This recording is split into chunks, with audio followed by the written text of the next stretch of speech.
Hello everyone, welcome to eco Pathshala UGC NET JRF.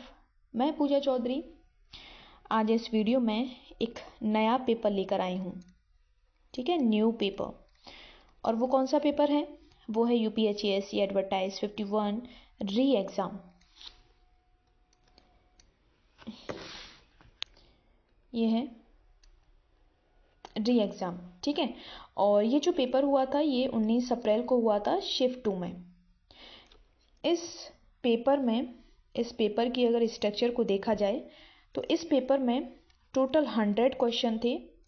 उस 100 question में 30 question GS के question थे और बाकी के जो 70 क्वेश्चन थे वो इकोनॉमिक्स से क्वेश्चन थे, जो इकोनॉमिक्स का जिसने एग्ज़ाम दिया है उसके थे। ठीक है, तो इस वीडियो में हम ये जो 70 क्वेश्चन है इनके बारे में बात करेंगे और इस क्वेश्चन पेपर को हम 2 वीडियो में पढ़ेंगे। एक होगा हमारा वीडियो 1 जो पार्ट 1 होगा और दूसरा जो होगा वो पार्ट 2 होगा। ठीक है, तो इसमें हम तकरीबन 35 क्वेश्चंस लगभग हम लोग करने वाले हैं। तो चलिए शुरू करते हैं पहले क्वेश्चन के साथ में। First question number 31। ठीक है, तो 31 क्यों? क्योंकि 1 से लेकर जो 30 के क्वेश्चन है वो जीएस के क्वेश्चन है। तो नेक्स्ट जो इकोनॉमिक्स का क्वेश्चन शुरू होगा वो 31 से शुरू होगा।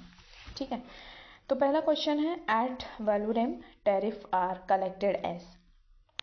तो सबसे पहले हम लोग समझेंगे एट वैल्यूरेम टैरिफ क्या होता है।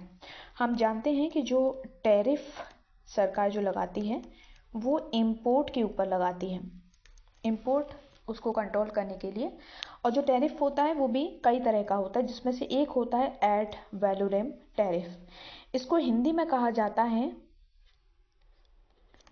मूल्यानुसार प्रशुल्क। ठीक है, मूल्यानुसार प्रशुल्क नाम से आप लोग समझ गए होंगे कि ये एक ऐसा टैरिफ होता है, ऐसा प्रशुल्क होता है जो किसी प्रोडक्ट के वैल्यू या उसके मूल्य, उसके प्राइस के अकॉर्डिंग लगाया जाता है। किसी प्रोडक्ट की वैल्यू या प्राइस के अकॉर्डिंग जो टैरिफ लगाया जाता है उसको हम कहते हैं एट वैल्यूरेम टैरिफ। ठीक है, तो अब समझ गए होंगे कि मूल्यानुसार प्रशुल्क एट वैल्यूरेम टैरिफ क्या होता है। ऐसा टैरिफ होता है जो किसी प्रोडक्ट के वैल्यू के अकॉर्डिंग, उसके प्राइस के अकॉर्डिंग लगाया जाता है। तो चलिए इसके जो ऑप्शन है उसको हम लोग पढ़ लेते हैं। पहला ऑप्शन है a percentage of the price of the product. Yes, किसी प्रोडक्ट के प्राइस के परसेंटेज के रूप में ये लगाया जाता है। तो पहला जो ऑप्शन होगा वो सही होगा। बाकी के ऑप्शन हम लोग पढ़ लेते हैं। A fixed amount of money per unit traded. No, per unit traded नहीं होता है, पर यूनिट ट्रेडेड स्पेसिफिक टैरिफ होता है। A percentage of the quantity of import. No, यहाँ पर इम्पोर्ट की मात्रा के प्रतिशत के रूप में ये कलेक्ट किया जाता है, ये गलत है। ये तीसरा जो ऑप्शन होगा वो इस क्वांटिटी की वजह से गलत होगा। ठीक है, क्वांटिटी नहीं, इसकी जगह अगर वैल्यू होता तो ये ठीक हो सकता था, लेकिन क्वांटिटी दिया है तो ऑप्शन नंबर सी गलत होगा। अ परसेंटेज ऑफ ट्रांसपोर्टेशन कॉस्ट, ये गलत है। ठीक है, इसका जो आंसर होगा वो ऑप्शन नंबर ए होगा। नेक्स्ट क्वेश्चन,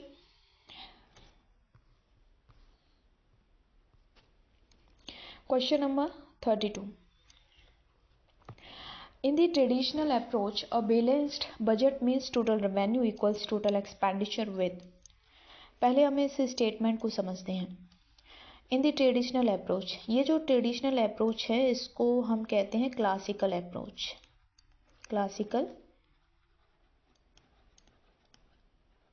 अप्रोच, ठीक है, इसको दिया था एडम स्मिथ ने। ये मैंने क्लास में आप लोगों को क्लासिकल इकोनॉमिक्स पढ़ाया था, जिसमें बताया था कि इसका जो फादर है, फादर ऑफ क्लासिकल इकोनॉमिक्स, वो एडम स्मिथ है।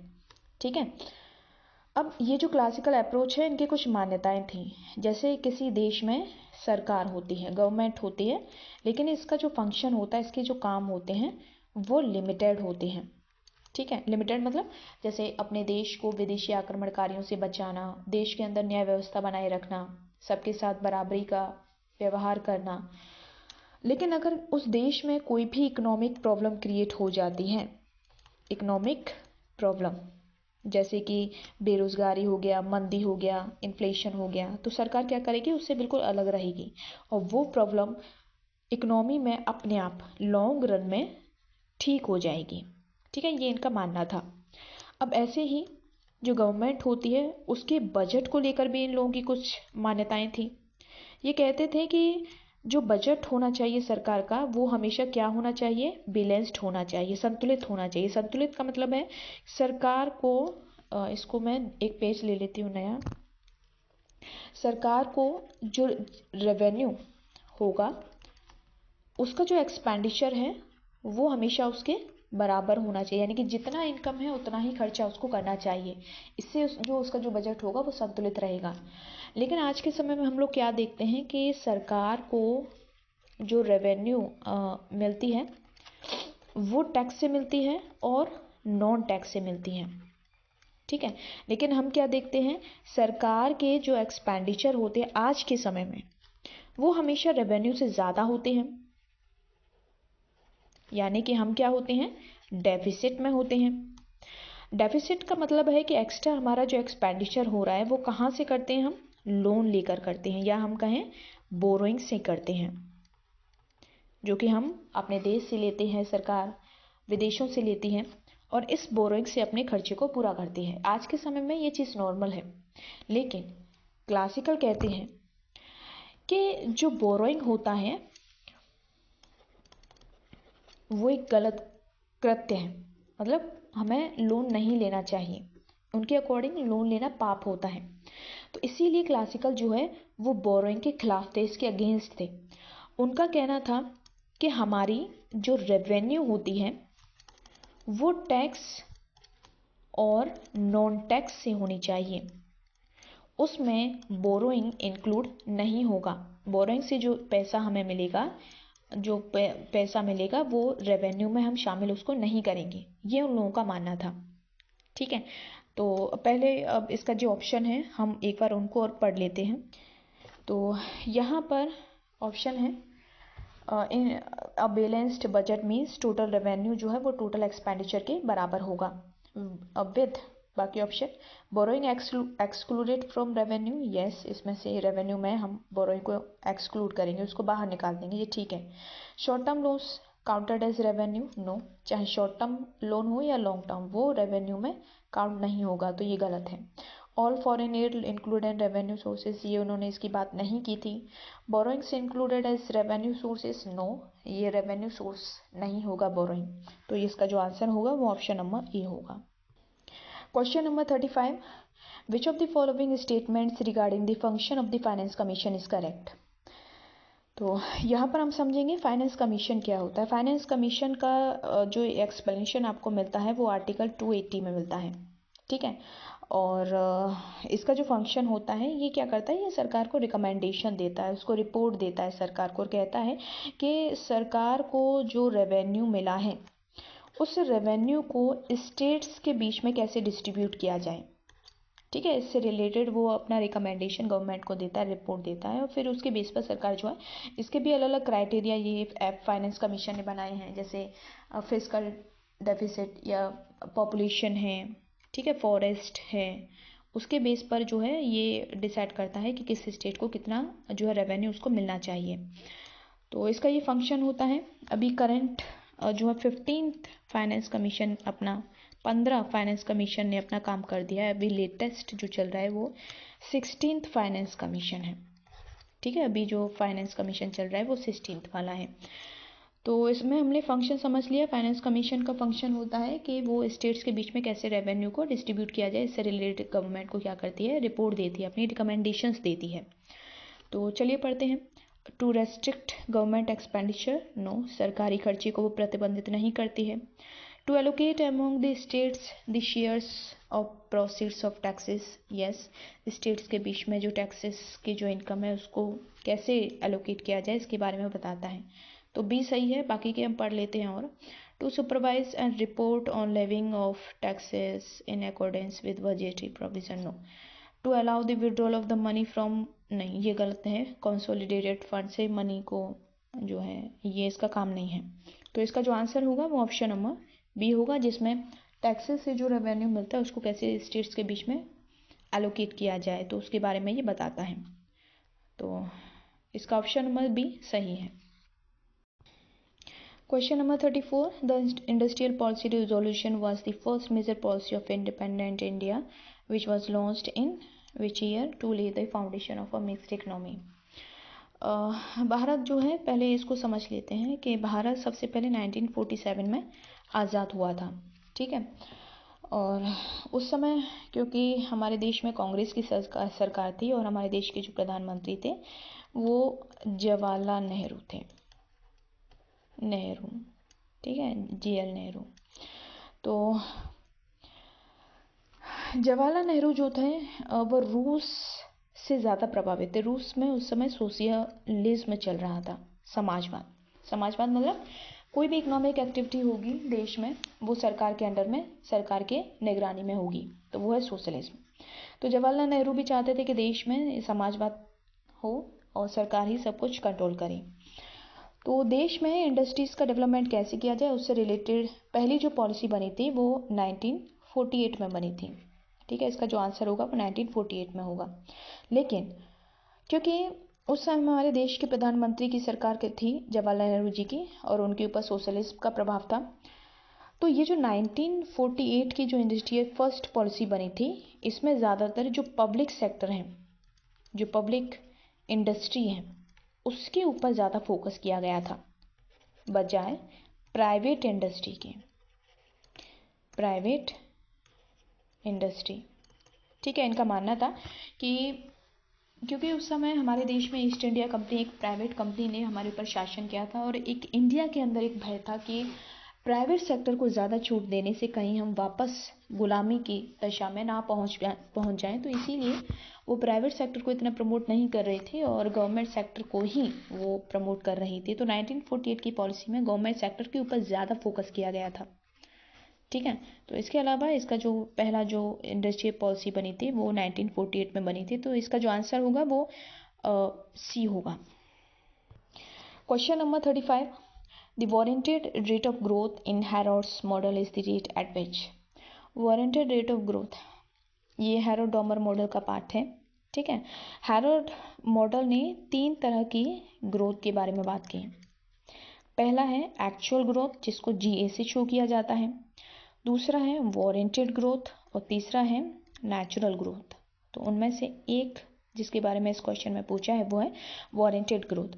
वारंटेड ग्रोथ एक ऐसी ग्रोथ होती है जिसमें जो ट्रेडर होता है या जो बिजनेसमैन होता है, ठीक है, इनका जो टारगेटेड ग्रोथ होता है वो उससे संतुष्ट होते हैं, मतलब इनकी इच्छानुसार ग्रोथ होती है। जिस तरह की ग्रोथ एक बिजनेसमैन व्यापारी चाहता है उस तरह की ग्रोथ होती है, ठीक है। तो यहाँ पर एक बार हम इसको पढ़ लेते हैं कि इस रेट का मतलब क्या है। तो labour is fully utilised, no. The growth rate of economy and population is the same, नहीं, ये गलत है। Capital is not fully utilised, producer is satisfied with their capital stock, ये ठीक है। क्योंकि वारंटेड इसको हम हिंदी में कहते हैं इच्छित वृद्धि दर। इच्छित वृद्धि दर मतलब ऐसी ग्रोथ रेट जिससे जो ट्रेडर होते हैं, व्यापारी होते हैं, वो संतुष्ट होते हैं, उन्हें उसी तरह की ग्रोथ चाहिए होती है। तो ये वो वाली ग्रोथ होती है जिसमें प्रोड्यूसर या उत्पादक उस ग्रोथ से संतुष्ट होता है। तो इसका जो आंसर होगा वो ऑप्शन नंबर डी होगा। Next question, Wagner's law suggest functional relationship. Wagner law सबसे पहले हम समझेंगे ये वैगनर लॉ क्या होता है। ये फिस्कल पॉलिसी का पार्ट है जिसमें वो कहते हैं कि किसी देश में जैसे ग्रोथ होती है, किसी देश का जो डेवलपमेंट होता है, ठीक है, डेवलपमेंट कहें या हम ग्रोथ कहें, तो जैसे जैसे ग्रोथ होता है वैसे वैसे गवर्नमेंट का जो रोल होता है या फंक्शन है या कहें सरकार की जो एक्टिविटी होती है वो और बढ़ने लगती है, ठीक है। तो जैसे जैसे कोई देश विकास करता है वैसे वैसे उस विकास के फलस्वरूप कुछ और नई चीज़ें क्रिएट होती है जिसकी वजह से सरकार के जो दायित्व हैं वो और बढ़ जाते हैं। तो इन दोनों के बीच के रिलेशनशिप की बात करता है वैगनर लॉ। तो इसको हम पढ़ लेते हैं। Taxation rates and inflation levels in the economy, no. Economic growth and economic activity, ये ठीक है, क्योंकि ये किसके बीच में रिलेशनशिप देखता है कि जैसे जैसे किसी देश में इकोनॉमिक ग्रोथ होता है वैसे वैसे सरकारी जो एक्टिविटी होती हैं वो भी बढ़ती जाती हैं। ठीक है, तो इसका जो आंसर होगा बी। ठीक है, नेक्स्ट और पढ़ लेते हैं। Population size, budget deficit, no, इनके बीच में रिलेशन की बात नहीं करता है। इंटरेस्ट रेट्स एंड पब्लिक डेब्ट इन द इकोनॉमी, इनके इंटरेस्ट रेट ये भी गलत है। तो वेगनर लॉ जो है वो जैसे जैसे इकोनॉमिक ग्रोथ होता है वैसे वैसे गवर्नमेंट एक्टिविटीज़ में चेंजेस होते हैं, बढ़ते हैं। ठीक है, तो इनके बीच के रिलेशनशिप की बात करता है, तो 36 का ऑप्शन नंबर बी सही होगा। Next question, a point in the Edgeworth box represents a particular pattern of two goods between the two consumers। Edgeworth box जो होता है वो कुछ इस तरह का होता है। ठीक है, ऐसे यहाँ पर दो कोई पर्सन होते हैं और ये जो उनका पॉइंट है ये इक्विलिब्रियम पॉइंट होता है। तो a point in the Edgeworth box represent a particular, ये दोनों जो दो कंज्यूमर होते हैं, ठीक है, कंज्यूमर की बात करें, जाहिर सी बात है ये उनके कंजप्शन की बात करेगा, उनके कंजप्शन की। तो यहाँ जो इसका जो आंसर आएगा वो कंजप्शन आएगा, तो 37 का बी सही होगा। Question number 38, when a grant is provided with the condition that the grantee has to supplement resources by a fixed percentage, it is known as। इसका जो आंसर होगा when a grant is provided with the condition that the grantee has to supplement resources by a fixed percentage, तो इसका जो answer होगा वो blocked grant होगा। तो फिक्स परसेंटेज में रिसोर्सेज ग्रांटी को दिए जाते हैं। ठीक है, तो वो ब्लॉक ग्रांट होता है। ग्रांट इन, बाकी के ऑप्शन हम देख लेते हैं। ग्रांट इन एड, ये नॉर्मल जो ग्रांट इन एड होता है, अनुदान होता है, उसको बताता है। स्पेसिफिक ग्रांट मतलब एक फिक्स स्पेशल फील्ड के लिए जो ग्रांट दिया जाता है सिर्फ, तो वो स्पेसिफिक ग्रांट होता है। मैचिंग ग्रांट होता है कि कहीं पर अनुदान जब दिया जाता है तो उसका बराबर इक्वल पार्ट जो है सेंट्रल स्टेट के द्वारा दिया जाता है। तो जैसे 50% सेंट्रल देगा तो 50% स्टेट भी देगा। तो इस तरह का जो ग्रांट होता है वो मैचिंग ग्रांट में आता है। तो 38 का जो आंसर होगा वो ब्लॉक ग्रांट होगा, जिसमें फिक्स परसेंटेज में ग्रांट दिया जाता है ग्रांटी को। ठीक है, तो 38 का ऑप्शन नंबर सी सही होगा। Question number 39, which of the following can not, यहाँ इस वर्ड को आपको ध्यान रखना है, can not be a U shaped curve. MC curve आपका इस तरह का होता है। ठीक है, ये यू टाइप का होता है लगभग, तो ये तो नहीं होगा। एवरेज फिक्स्ड कॉस्ट आपका ऐसा होता है, ये कभी भी एक्स एक्सिस को टच नहीं करेगा, ये इसके पैरेलल होता है। तो यहाँ पर इसका जो आंसर होगा वो बी होगा, क्योंकि ये कभी भी यू शेप में नहीं होता है। Average variable cost U shape में होता है लगभग ऐसे। ठीक है, एसी जो होता है वो ऐसे करके यू शेप में होता है एसी। तो इसका एएफसी जो होता है वो कभी भी यू शेप में नहीं होता है। तो 39 का जो आंसर होगा वो ऑप्शन नंबर बी होगा। नेक्स्ट क्वेश्चन 40, हेड एंड, यहाँ पूछा है हेड, 4 ऑप्शन है, अलग अलग कंट्री के नाम दिए हैं। Had an inconvertible paper standard from the civil war and was on the gold standard from 1879 until 1933 except for a embargo on gold exports during World War I। ये इसका जो आंसर होगा वो डी होगा, यूनाइटेड स्टेट्स। तो United states ने जो है सिविल वॉर जो युद्ध हुआ था, ठीक है, हैड एन अपरिवर्तनशील जो पत्र मानक है, मुद्रा है, standard, and was on the gold standard, ये रहा था गोल्ड स्टैंडर्ड पर 1879 से 1933। ठीक है, तो इसका जो आंसर होगा वो ऑप्शन नंबर डी होगा। Question number 41, fund which consists of money put at the disposal of the government to meet expenses that cannot be delayed is called, that cannot be delayed। इसका जो answer होगा वो contingency fund होगा, fund which consists of money, ठीक है, but put at the disposal of government to meet expenses that can not be delayed. Delayed word, delayed को अगर unforeseen expenses या हम कहें इमरजेंसी जो एक्सपेंडिचर होता है सरकार का, ठीक है, इमरजेंसी एक्सपेंडिचर, अचानक से कोई विपत्ति आ जाए और उस विपत्ति से निकलने के लिए हमारे जो खर्चे होते हैं वो इमरजेंसी एक्सपेंडिचर होते हैं। तो इस डिले से थोड़ा कन्फ्यूज़न हो रहा है। अगर इसको ये चीज़ माना जाए तो इसका जो आंसर होगा वो कंटिंजेंसी फंड होगा। कंटिंजेंसी फंड वो फंड होता है जिसमें से पैसे को तब यूज़ किया जाता है जब अचानक से कोई प्रॉब्लम क्रिएट हो जाती है, ठीक है। और इसके बारे में आर्टिकल 267(1) में इसके बारे में मेंशन है, ठीक है। तो इसका जो आंसर होगा वो ऑप्शन नंबर बी होगा, loan fund no. Public account fund, public account fund जो होता है, इस फंड में से अगर सब पैसे निकालने हों, ठीक है, एक्सपेंडिचर के लिए, तो उसके लिए पार्लियामेंट की स्वीकृति की ज़रूरत नहीं पड़ती, यानी कि विदाउट पार्लियामेंट अप्रूवल इसमें से पैसे हम निकाल सकते हैं, विदाउट पार्लियामेंट अप्रूवल, ठीक है। और ये जो रिलेटेड है पब्लिक अकाउंट फंड, ये आर्टिकल 2662 से रिलेटेड है, ठीक है। कंसोलिडेटेड जो फंड होता है, option number D, consolidated fund, इस फंड के बारे में आर्टिकल 267, ठीक है, 1 में इसका मेंशन है, सॉरी 267 नहीं, ये जो है कंसोलिडेटेड फंड 2661 में इसके बारे में मेंशन है। और इसमें से फंड में से अगर एक्सपेंडिचर के लिए पैसा निकालना है तो हमें पार्लियामेंट से अप्रूवल लेना पड़ेगा, पार्लियामेंट की सहमति के बाद ही इस फंड से कोई पैसा निकाला जा सकता है, ठीक है। तो बाकी के तीनों आपको समझ में आए। कॉन्टीजेंसी फंड वो फंड होता है जिसमें इमरजेंसी एक्सपेंडिचर को पूरा करने के लिए पैसा निकाला जाता है।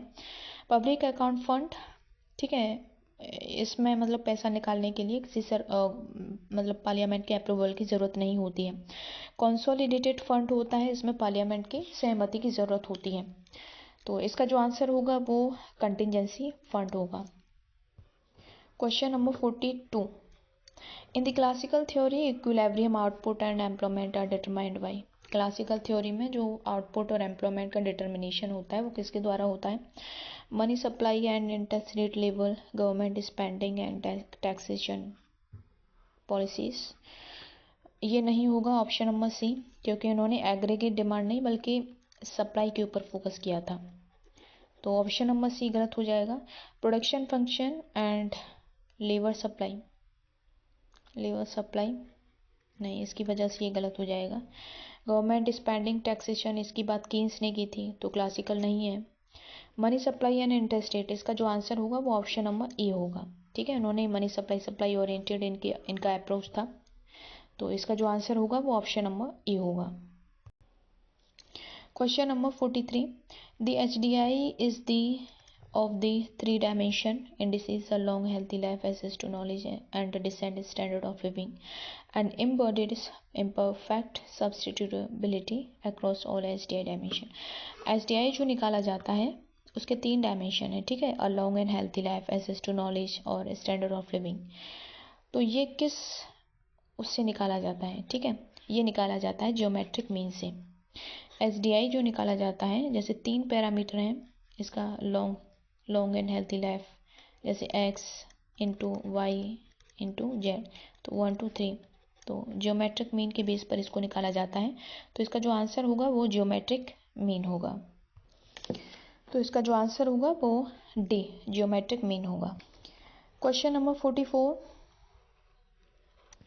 Signed in 2022 which agreement, which the यहाँ क्या आएगा, the agreement provides Indian services provider the opportunity to export, एक minute, the agreement provides Indian service provider the opportunity to export 100 out of 160 service subsector and UAE has offered to export 111 out of 160 सबसेक्टर to India. अच्छा, ये एक agreement हुआ है India और UAE के बीच में, ठीक है, जिसमें डिसाइड किया है कि इंडिया जो है वो 160 में से 100 जो सर्विस सबसेक्टर हैं उनका जो एक्सपोर्ट करेगा यूएई को, और यूएई जो है वो 160 सबसेक्टर में से 111 प्रोडक्ट को एक्सपोर्ट करेगा इंडिया में। तो ये जो एग्रीमेंट है जो 2022 में हुआ है, इसका नाम क्या है? 4 ऑप्शन है, देखो यहाँ तक कंफ्यूज करने के लिए आपको 4 ऑप्शन दिए, India UAE, India UAE, India UAE, India UAE, ठीक है। और फ़र्क है इनमें CEAP, FTA, ECTA, TEPA। तो इसका जो आंसर होगा वो होगा ऑप्शन नंबर ए, ठीक है। ये जो एग्रीमेंट है इसका नाम है इंडिया यूएई CEPA। अगर इसको पूरा फुल फॉर्म इसका मैं लिखूं तो इंडिया UAE CEPA, इसकी जो फुल फॉर्म होती है वो comprehensive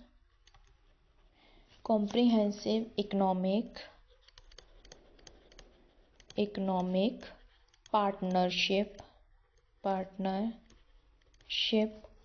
agreement,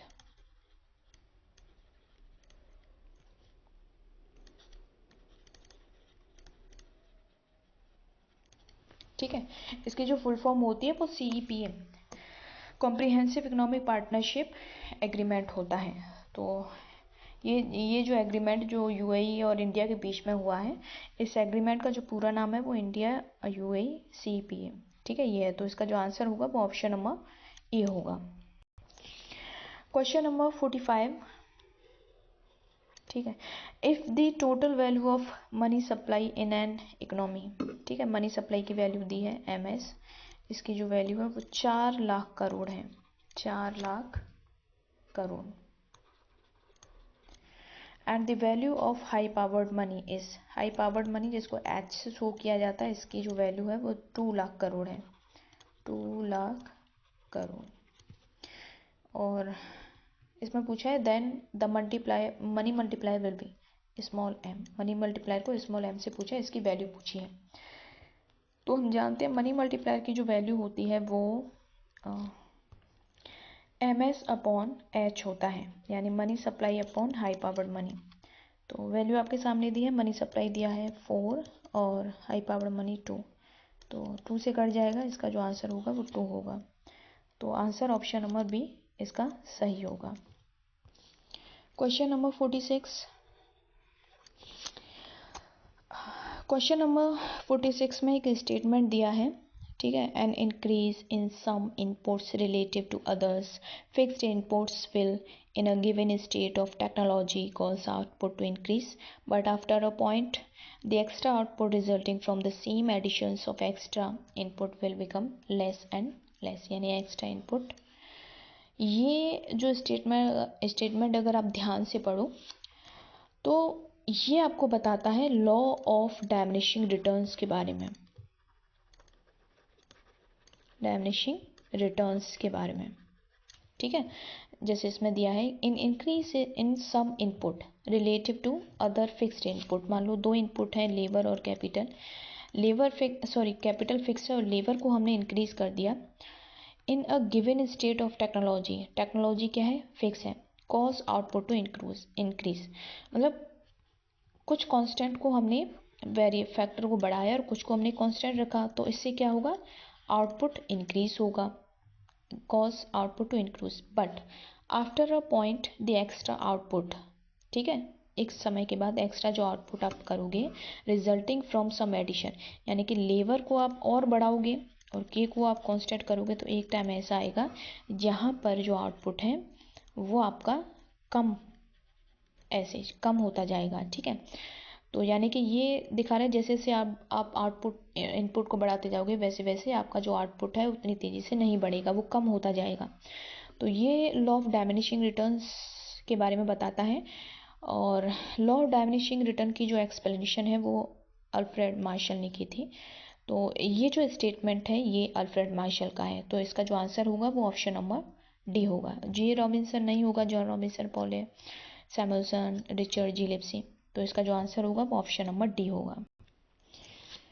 question number 47, the balance of trade effect of tariff result in, यानी कि जब हम ट्रेड में टैरिफ लगाएंगे तो उसका क्या रिजल्ट निकल कर आएगा।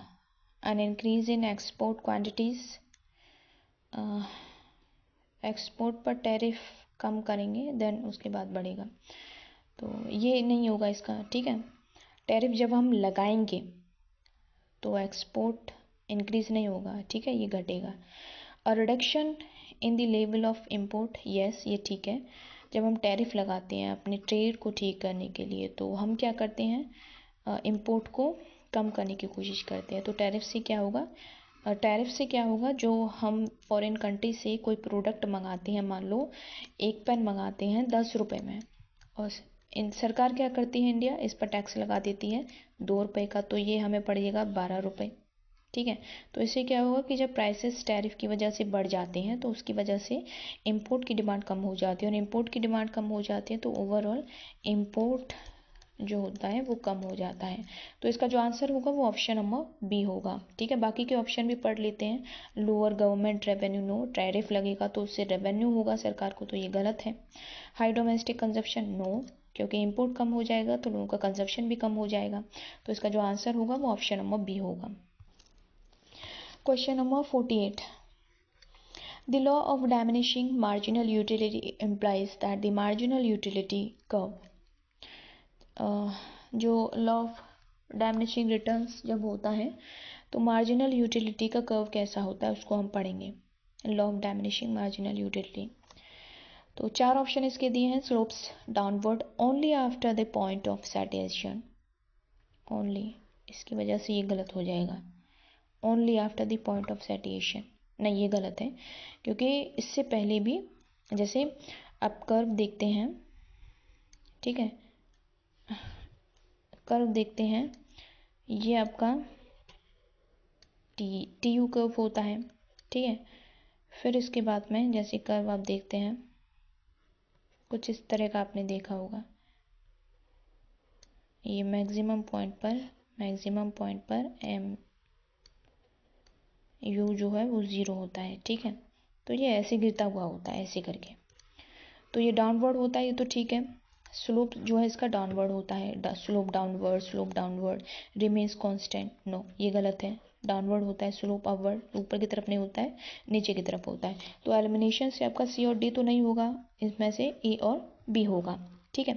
तो slope downward only after the point of citation मतलब इस पॉइंट पर, या सिर्फ इस पॉइंट पर, ठीक है। इस पॉइंट के बाद ही नीचे की तरफ जाएगा, नहीं, इससे पहले भी है, देखो नेगेटिव डाउनवर्ड है स्लोप इसका, तो ये ओनली की वजह से ये गलत हो जाएगा। Slope downward equivalent to total utility curve being concave, यानी नीचे की तरफ होता है डाउनवर्ड, और ये इक्विवेलेंट टू टोटल यूटिलिटी के बराबर होता है, मैक्सिमम पर ये मिनिमम 0 होता है, ठीक है। ये वाला कहीं इसका ज़्यादा अच्छा आंसर है, तो इसका जो आंसर होगा वो ऑप्शन नंबर बी होगा।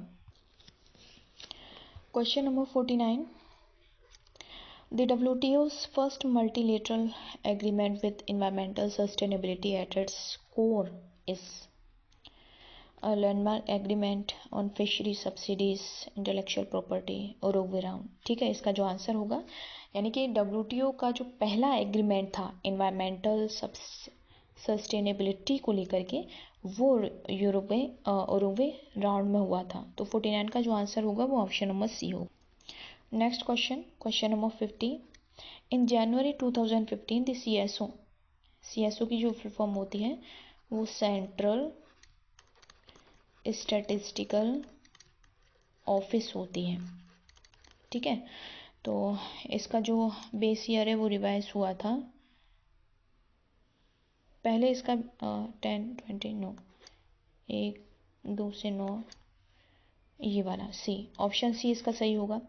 इसका जो पहले बेस ईयर था CSO का वो 2004-5 था, जिसको 2000 2015 में बदल करके 2011-12 कर दिया। लेटेस्ट इसका जो बेस ईयर है CSO का वो 11-12 है, तो इसका जो आंसर होगा वो C होगा। Question number 51, the planning commission in India was established. तो प्लानिंग कमीशन जो योजना आयोग है, ठीक है, ये 1950 में बना था। अभी प्रेजेंट टाइम में 2015 में इसकी जगह पर क्या आया है, नीति आयोग आया है, ठीक है। तो प्लानिंग कमीशन जो है वो हमारे संविधान में इसके बारे में कोई लेख नहीं है। पार्लियामेंट्री लेजिस्लेशन, नो, इसके थ्रू नहीं हुआ है। कैबिनेट रिजोल्यूशन विदाउट लेजिस्लेशन, ये ठीक है। ये जो प्लानिंग कमीशन है ये बिना किसी संविधान में इसके मेंशन के ये कैबिनेट यानी कि कैबिनेट प्रस्ताव के द्वारा इसको बनाया गया था, तो इसका जो आंसर होगा वो B होगा। Constitutional amendment process without legislation, no. Presidential ordinance without legislation, ठीक है, तो ये भी नहीं होगा। इसका जो आंसर होगा वो ऑप्शन नंबर B होगा। Question number 52, what is the full form of LEADS. इसकी जो फुल फॉर्म होती है वो है लॉजिस्टिक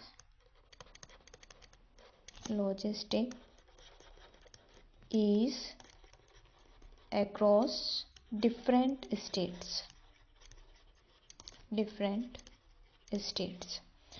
तो इसको चेक करते हैं। Landmark is across, no. Logistic is across different, ये ठीक है, ये वाला logistic is across different state, ये ठीक है। इसका जो आंसर होगा B होगा। Logistic empowerment, no. Logistic empowerment, no. इसका जो आंसर होगा लीड्स का जो फुल फॉर्म होगा वो logistics is across different states होगा, तो आंसर B 52 का B आंसर होगा। क्वेश्चन नंबर 53, इन ब्लैंक है, recent observations are given relatively more weight in forecasting than older observations. इसमें दिया है कि जब हम कोई फॉरकास्टिंग्स करते हैं, ठीक है, हम फॉरकास्टिंग मतलब फ्यूचर को लेकर कोई जब भविष्यवाणी करते हैं तो हमारे कुछ ऑब्जर्वेशन होते हैं। एक होता है कि ओल्ड पुराने ऑब्जर्वेशन, एक होता है लेटेस्ट नए नए ऑब्जर्वेशन हम जो करते हैं। तो इसमें क्या होता है कि जो लेटेस्ट ऑब्जर्वेशन होता है, लेटेस्ट जो डेटा होता है उसको हम ज़्यादा वेट देते हैं, मोर वेट, ठीक है, देन दी किसके कंपेरिजन में, ओल्ड जो ऑब्जर्वेशन होते हैं। तो ये किस मेथड में होता है, यानी कि ऐसा कौन सा मेथड है जिसमें हम फॉरकास्टिंग करने के लिए जो लेटेस्ट ऑब्जर्वेशन होता है उसको ज़्यादा इंपॉर्टेंस देते हैं पुराने ऑब्जर्वेशन के कंपेरिजन में। तो वो जो मेथड होता है इसको हम 4 ऑप्शन है, Box, Jenkins, ARMA model, exponential smoothening, simple average, ये सिंप्लेक्स मेथड में यूज़ होता है, मूविंग एवरेज। इसका जो आंसर होगा वो ऑप्शन नंबर B होगा, यानी एक्सपोनेंशियल स्मूथिंग जो है उसमें फॉरकास्टिंग करने के लिए ओल्डर ऑब्जर्वेशन के कंपेरिजन में जो रिसेंट न्यू ऑब्जर्वेशन होता है उसको ज़्यादा वेटेज दिया जाता है, तो इसका जो आंसर होगा वो ऑप्शन नंबर B होगा, ठीक है। एरिमा जो होता है ये टाइम सीरीज में यूज़ होता है, टाइम सीरीज डेटा में फॉरकास्टिंग के लिए, तो इसका आंसर B होगा। Question number 54, according to the ISLA model an increase in tax rate should shift the. इसमें दिया ISLA मॉडल में जब टैक्स इंक्रीज हो जाएगा तो कर पर क्या असर पड़ेगा। टैक्स जो होता है ये फिस्कल पॉलिसी का पार्ट होता है, और फिस्कल पॉलिसी जो है वो इन्वेस्टमेंट एंड सेविंग से रिलेटेड है, यानी कि IS कर्व से रिलेटेड है। तो टैक्सेस में कोई भी चेंजेस होगा तो उसकी वजह से IS कर्व चेंज होगा, तो यहाँ पर इसका LM कर्व के ऊपर कोई इफेक्ट नहीं पड़ेगा, मतलब इसके साथ इसमें डायरेक्ट रिलेशनशिप नहीं है, तो इसकी वजह से जो चेंज होगा वो IS कर्व और IS कर्व में होगा, ठीक है। तो टैक्स जब इंक्रीज होगा, ठीक है, तो उससे लोगों की जो इनकम है वो कम हो जाएगी, और इनकम कम हो जाएगी तो सेविंग एंड इन्वेस्टमेंट पर भी नेगेटिव इम्पैक्ट पड़ेगा, तो उसकी वजह से क्या होगा, जो IS कर्व होता है वो लेफ़्ट साइड में शिफ्ट करेगा, तो लेफ़्ट साइड में ये शिफ्ट होना चाहिए, tax rate should shift the IS curve इन लेफ़्ट साइड में, तो इसका जो आंसर होगा वो सी होगा। Question number 55, many public services by provided by different layers of government are, यानी कि बहुत सारी पब्लिक सर्विसेज सरकार सबको देती है। तो government are provided only when they generate profit, no, सरकार कोई भी काम करती है, सर्विस देती है तो ज़रूरी नहीं है कि वो बदले में प्रॉफिट चाहेगी। प्रॉफिट के बदले में वो सोशल वेलफेयर को देखती है, ठीक है, समाज का कल्याण हो रहा है या नहीं हो रहा है। तो not decided on cost effectiveness basis alone, ठीक है, ये ठीक लग रहा है क्योंकि कॉस्ट इफेक्टिव मतलब कॉस्ट के से ये जो सर्विसेज प्रोवाइड करती है वो ज़रूरी नहीं है कि सिर्फ जो है कॉस्ट इफेक्टिव बेस पर ये निर्धारित होता हो, ठीक है, ये थोड़ा ठीक लग रहा है। Based solely on cost effectiveness, ये सोनली की वजह से ये गलत हो जाएगा। Offer through competitive market bidding, no, ये गलत है। इसका जो आंसर होगा कि सरकार जो बहुत सारी पब्लिक सर्विस प्रोवाइड कराती है वो ज़रूरी नहीं है कि केवल उनकी कॉस्ट इफेक्टिवनेस के बेस के द्वारा निर्धारित हो। तो इसका जो आंसर होगा वो ऑप्शन नंबर बी होगा। Question number 56, steady state capital stock occurs when saving equal consumption, population growth stops completely, ये तो बिल्कुल गलत है। आउटपुट रीचेस मैक्सिमम लेवल, ठीक है, इन्वेस्टमेंट इक्वल। तो स्टडी स्टेट कैपिटल स्टॉक क्या होता है कि हमारा जितना इन्वेस्टमेंट होता है वो उसके डिप्रेशिएशन के वैल्यू के बराबर हो जाता है, ठीक है।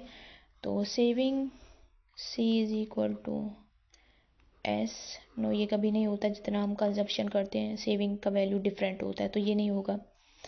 आउटपुट रीचेस मैक्सिमम लेवल, ठीक है, ये कैपिटल स्टॉक की बात कर रहे हैं, study state capital stock. Investment equals depreciation, इसका जो आंसर होगा वो ऑप्शन नंबर डी होगा, ठीक है। तो पहला तो नहीं होगा, सेविंग कंजप्शन के बराबर हो नहीं, पॉपुलेशन ग्रोथ स्टॉप कम्प्लीटली, पूरी तरह से पॉपुलेशन रुक जाएगी, ये भी पॉसिबल नहीं है। आउटपुट रीचेस मैक्सिमम लेवल, ये हो सकता है, ठीक है, ये सी और डी में थोड़ा कन्फ्यूज़न हो रहा है क्योंकि स्टडी स्टेट में क्या होता है कि वो मैक्सिमम लेवल पर होता है, ठीक है, लेकिन यहाँ पर स्टडी स्टेट के साथ में कैपिटल स्टॉक दिया है और कैपिटल स्टॉक से रिलेटेड है इन्वेस्टमेंट एंड डिप्रेसिएशन, ठीक है। तो जहाँ तक है इसका जो आंसर होना चाहिए वो ऑप्शन नंबर डी होना चाहिए। Question number 57, in which year gender related development index GDI and Gender Empowerment Measure GM added to the Human Development Index। तो HDI में ये जो GDI है, जेंडर डेवलपमेंट इंडेक्स, और जेंडर एम्पावरमेंट मीजर यानी GEM, ये जो ऐड किए गए थे ये किए गए थे 1995 में, ठीक है। इसका जो आंसर होगा वो 1995 होगा। Question number 58, the differential price policy adopted for the first time for the poor and the non-poor in June 1997 was revamped public distribution, Shri Annapurna रसोई योजना, targeted public distribution system, Antyodaya अन्न योजना।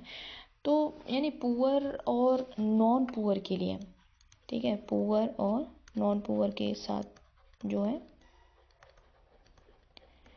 बिल्कुल विभेद किया गया था। तो उस तरह की जो पॉलिसी अपनाई गई थी वो जून 1997 में थी और ये थी आपकी टारगेटेड PDS, ठीक है, पब्लिक डिस्ट्रीब्यूशन सिस्टम। और ये जो काम करता है सिस्टम, ये काम करता है ministry of consumer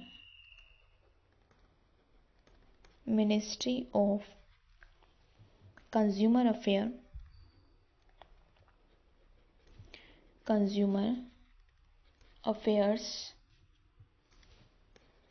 food and public distribution,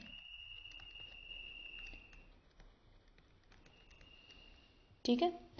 तो इसके अलावा बाकी के जो ऑप्शन है उसको भी हम एक बार पढ़ लेते हैं। जैसे अंत्योदय अन्न योजना है, ये दिसंबर 2000 में आया था। अंत्योदय अन्न योजना मतलब गरीबों में भी जो गरीब होता है उनके लिए ये योजना आई थी। तो ये 2000 में आया था, ठीक है, 2000 में, दिसंबर 2000 में।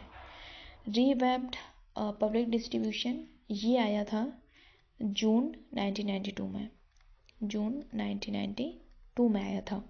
श्री अन्नपूर्णा रसोई जो है ये राजस्थान में, ये योजना जो है राजस्थान की है, जिसमें जो राजस्थान सरकार है वो बहुत सस्ते रेट पर जो है मील या खाना प्रोवाइड करवाती है अन्नपूर्णा रसोई योजना में। ठीक है, तो इसका जो आंसर होगा वो टारगेटेड पीडीएस होगा। Question number 59, Sensex is the short form of Bombay stock exchange sensitive index. Sensex, अच्छा इसका जो शॉर्ट फॉर्म है स्टॉक एक्सचेंज सेंसिटिव इंडेक्स, इसका शॉर्ट फॉर्म इसको बोलते हैं सेंसेक्स। इसका बेस ईयर क्या है, इसमें पूछा है बेस ईयर, तो इसका जो आंसर है, आंसर इसका है 1978-79। इसका जो बेस ईयर है वो 1978-79 है, 1-2 नहीं है, ये भी नहीं है। इसका जो आंसर होगा वो ए होगा। Question number 60, which of the following is the correct formula of GNP eight market price. ठीक है, जीएनपी एट मार्केट प्राइस इसका पूछा है, इसका फॉर्मूला क्या है। तो GNP market price is equal to GDP factor cost plus net factor income. ये ठीक है, लेकिन ये एफसी नहीं होना चाहिए, ये एमसी होना चाहिए, तब ठीक होगा, तो ये गलत होगा। GNP market price is equal to GDP, ये ठीक है, MP plus net factor income from abroad, ये ठीक है, ये वाला। इसका जो आंसर होगा जीएनपी एट मार्केट प्राइस का, ये वाला भी सही है। बाकी और देख लेते हैं, GNP MP is equal GDP MP, नहीं ये गलत है, यहाँ जीडीपी नहीं, यहाँ होना चाहिए था एनएनपी, तब ये ठीक होता, तो ये गलत है। GNP market price C plus I plus X minus है, ये एमपी नहीं होना चाहिए, ये गलत है। ठीक है, ये भी गलत होगा। इसका जो आंसर होगा वो ऑप्शन नंबर बी होगा। Question number 61, when the price of a normal good increases the substitution effect and income effect।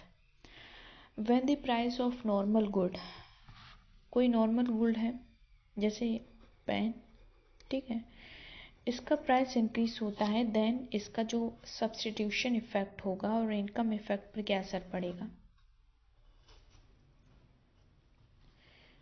इसका सब्सटीट्यूशन इफेक्ट, इनकम प्राइस बढ़ेगा तो जैसे इसको नहीं, दूसरा एक ऑप्शन ले लीजिए, जैसे टी, चाय एक नॉर्मल गुड है, इसका जो प्राइसेस है अगर वो इंक्रीज होगा तो सब्सटीट्यूशन इफेक्ट मतलब कॉफ़ी की डिमांड पर क्या असर पड़ेगा। कॉफ़ी की डिमांड, ठीक है, इस पर क्या असर पड़ेगा, प्राइस बढ़ेगा तो इसका जो डिमांड है वो बढ़ेगी। एक मिनट में थोड़ा पैटर्न इसका बना लूँ, प्राइस बढ़ेगा डिमांड बढ़ेगी, ठीक है, सब्सटीट्यूशन इफेक्ट पॉजिटिव होगा। Income effect work in opposite direction, नहीं ये अपोजिट डायरेक्शन में नहीं होगा, विद इनकम डोमिनेटिंग, ये अपोजिट की वजह से ये गलत हो जाएगा, अपोजिट नहीं होंगे, ये एक डायरेक्शन में काम करेंगे। देखो ये भी बढ़ रहा है, इनकम बढ़ेगी तो डिमांड भी बढ़ेगी, ठीक है। Both work to reduce quantity demanded reinforcing each other only the substitution effect operates, ये गलत है, ये ओनली सिर्फ इसका जो इफेक्ट है वो सब्सटीट्यूशन इफेक्ट पर नहीं पड़ेगा, इसका इनकम इफेक्ट भी होगा, इसमें नेग्लिजिबल शो कर रहा है, ये गलत है, ये वाला। तो ये अपोजिट की वजह से गलत हो जाएंगे, तो इसका जो आंसर रहेगा वो ऑप्शन नंबर पे सी रहेगा। तो both work to reduce quantity demanded reinforcing each other, ठीक है, तो इसका जो आंसर होगा वो ऑप्शन नंबर सी होगा। Question number 62, the Phillips curve shows the relationship between Phillips curve जो है वो AW फिलिप्स ने दिया था, और ये जो है इन्फ्लेशन एंड वेज, जब शुरू में नया ये जो थ्योरी आया था फिलिप्स कर्व जो है वो इन्फ्लेशन और वेज के बीच में रिलेशनशिप को शो करता था, लेकिन बाद में वेजेस की जगह पर इसको कर दिया गया था अनएम्प्लॉयमेंट। ठीक है। तो फिलिप्स कर्व जो होता है वो इन्फ्लेशन और प्रेजेंट टाइम में अनएम्प्लॉयमेंट के बीच के रिलेशनशिप की बात करता है। तो इन्फ्लेशन एंड अनएम्प्लॉयमेंट रेट, ये ठीक है, पहला ही इसका आंसर मिल गया। दूसरा interest rate and investment level, no. Inflation economic growth, इनके बीच में नहीं, ये गलत है। तो इसका जो आंसर होगा वो ऑप्शन नंबर ए होगा।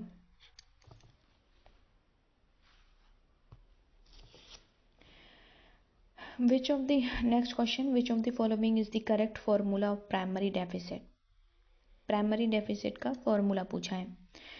प्राइमरी डेफिसिट का जो फॉर्मूला होता है PD, वो होता है जब हम फिस्कल डेफिसिट से इंटरेस्ट रेट घटा देते हैं। इंटरेस्ट रेट, ठीक है।